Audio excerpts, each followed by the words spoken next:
Ahalmen arriskutsu bat daukat. Egun batean, nik eskolan idazlan bat egin behar nuen boterei buruz. Etxera joan nintzen idazlana egitera. Idazlana egin nuen.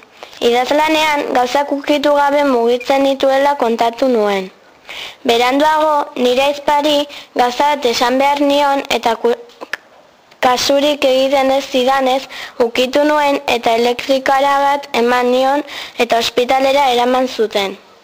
Horrela, konturatu nintzen elektrizitatea emateko ahalmena nuela. Gero, arropa dendara joan nintzen eskularru batzuk erostera. Horrela, jendea ukitzerakoan ezin izango nion minik egin.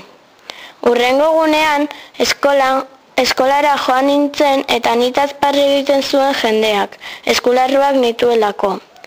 Gero, gelara sartu nintzenean, nire gelakoak nitaz burlatu ziren eta oso urduri jarri nintzelako argi bat puskatu zen. Beranduago etxera bueltatu nintzen. Froga bat egin nuen lata batekin ega kontrolatzen nuen ahalmena. Hartu nuen lata, kendu nituen eskularruak eta gauza politetan pentsatzen hasi nintzen.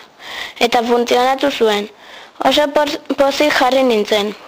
Baina beste gauza bat zen ura kontrolatzea, pixka bat zailagoa zen. Orduan uretan sartu nintzen eta gauza honetan pentsatu nuen.